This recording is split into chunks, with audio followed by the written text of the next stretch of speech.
Good day everyone. Hi, I am Claudine Maybel Pasqua, a third-year B.Ed student. Today, I will be presenting the tips on setting up an art classroom. So, what are we waiting for? Let's start! Before we proceed to our topic, let us know first why is it important to set up our art classroom. Art classroom is a room with full of art materials, typically in a school, in which a class of students is staffed.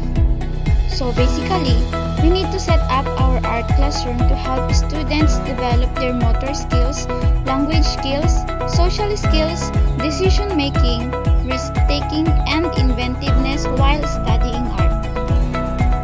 Now, let's proceed to our main topic on this video. What are the tips on setting up our art classroom?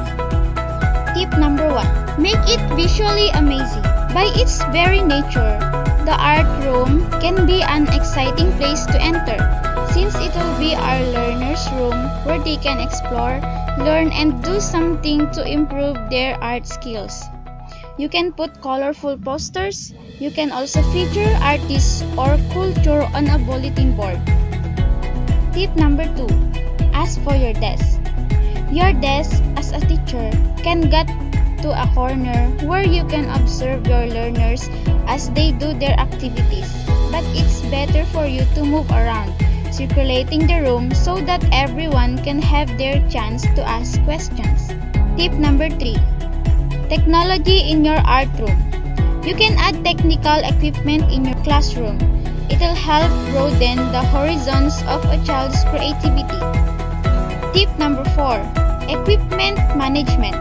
Take care of all the equipment in order to keep from constantly replacing it. Art materials such as small materials like coloring materials, scissor, cutter, paintbrush, and etc. that are hittable or easy to disappear must keep in a safe place. Tip number 5. Student notebooks. Students must have their own student notebooks such as journals, sketchbooks, homework, and etc. Tip number 6. Storing artwork. Two-dimensional works can be stored in class drawers or portfolios, while three-dimensional works can be placed in boxes or trash bags. Tip number 7. Maintaining portfolios. Students' work can be kept in portfolios in the art room.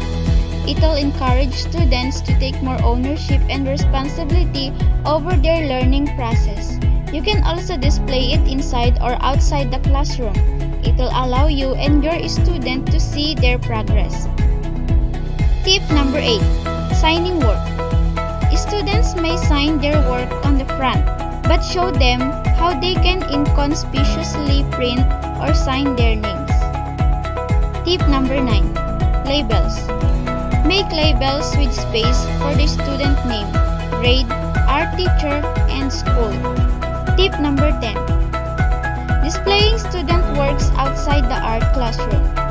Try to keep several examples of a project for end-of-year displays, making sure that you have at least one thing from every student. One way to tell all students see that their work is valued is to display the work of every student. Tip number 11. Clean up. If at all possible, avoid having young students wash their brushes or hands at the sink. Younger students can put paintbrushes in a tall container for later washing by an older student, helper, or the teacher. Tip number 12. Dismissal. Give ample warning about the end of the period. Take advantage of every teaching minute you have, using the last 5 to do or talk about something special. Tip number 13. New art materials.